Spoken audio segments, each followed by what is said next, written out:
Maranello 1995. A red blur tears across Fiorano's asphalt. 12 cylinders, 8,500 RPM, and a noise that sounds more like war than music.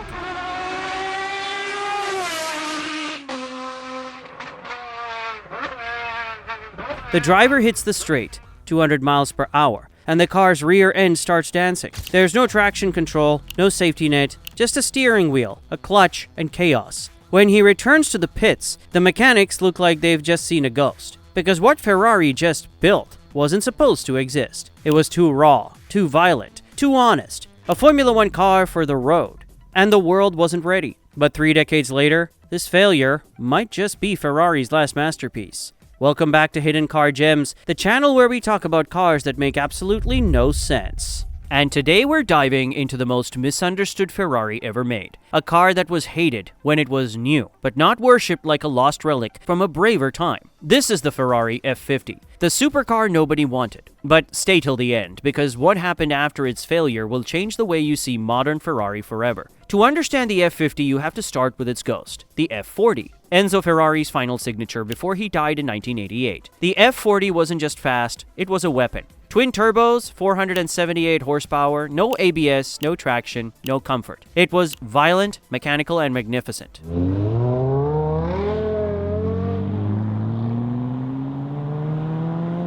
So when Ferrari set out to build a successor, they faced an impossible question. How do you top a legend without betraying what made it special? Their answer was simple. Go back to racing. Not inspired by racing, actual racing. The F50 wouldn't just feel like a Formula One car. It was one. Under the transparent engine cover lived a 4.7-liter naturally aspirated V12, a direct descendant of the engine from the Ferrari 641 Formula One car. 520 horsepower, 347 pound-feet of torque, 0 to 60 in 3.8 seconds. Top speed of 202 miles per hour, no turbos, no computers, no excuses. Just mechanical rage and Italian spite. The entire powertrain was bolted directly to the carbon tub. No bushings, no insulation. You didn't drive the F50. You wore it like armor. Every vibration, every pulse of that V12 went straight into your spine. It was brutal.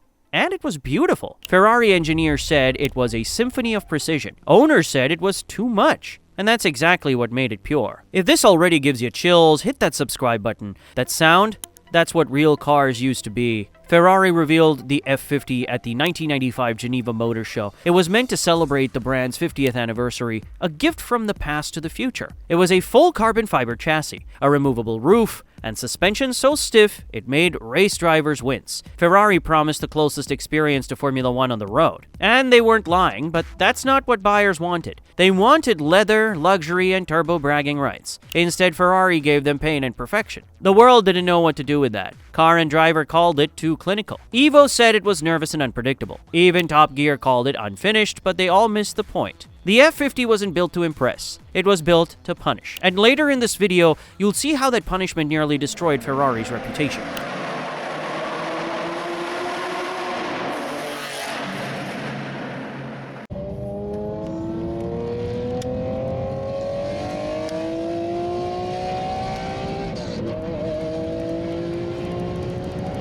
Ferrari only built 349 cars, claiming that was one less than the market demanded. They sold them only to approved customers, forced them to sign contracts, and banned resale for 2 years. Ferrari said it was to protect exclusivity. Buyers called it arrogance. Dealers couldn't move them. Prices dropped below sticker. Even hardcore Ferrari fans turned their backs. For the first time in years, Ferrari had built a car that no one actually wanted to buy. And yet, that's what makes the story so good, because sometimes genius doesn't sell. In 1995, the competition was brutal. McLaren had just launched the F1, a 3-seat masterpiece with 627 horsepower and a top speed of 240 miles per hour. Lamborghini had the Diablo VT with all-wheel drive and supermodel looks. And Ferrari? They showed up with a manual rear-wheel drive analog lunatic. The media laughed, but behind closed doors, test drivers were whispering something else. They said the F50 steering was telepathic. They said the balance was perfect. They said it scared them and they loved it. Even Michael Schumacher reportedly called it the closest thing to my Formula One car.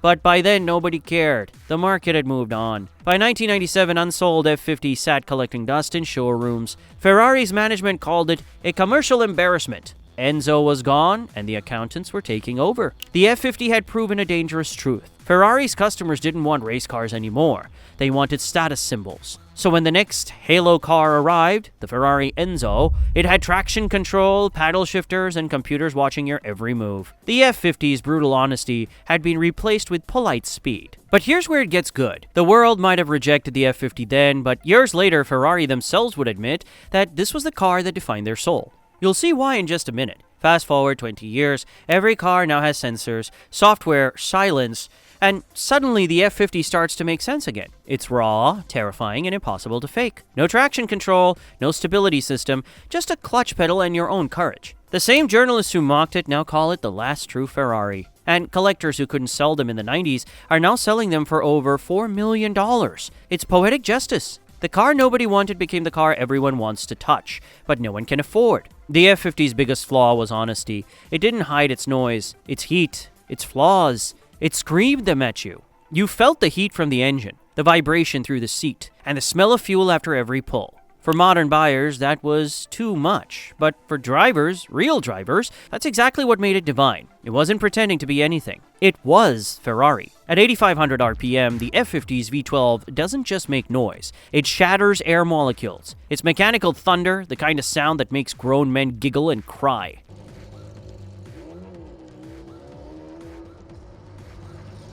There's no filter, no soft limiter, just intake roar, valve clatter, and pure combustion. People say the F40 sounds wild. The F50 sounds angry. It's not music, it's rebellion. And when you lift off, it crackles and spits like it's laughing at you.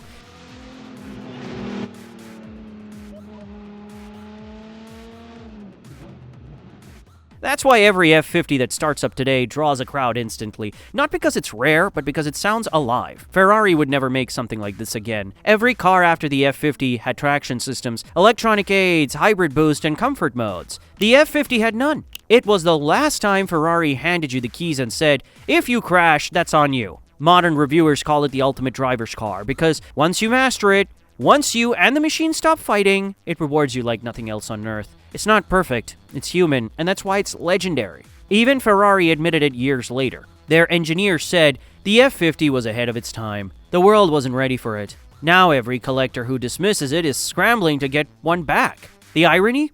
It took 30 years for the F50 to finally get the respect it deserved. Just like every misunderstood genius, it had to die before people called it art. If you've made it this far, respect. You're officially part of the Hidden Car Gems family. Every like, comment, and subscriber helps me keep stories like this alive because logic builds cars, but madness builds legends. So hit that button, share this with someone who still dreams in V12s, and keep the fire alive. This was the Ferrari F50, the Formula One car the world hated, until it realized what it lost.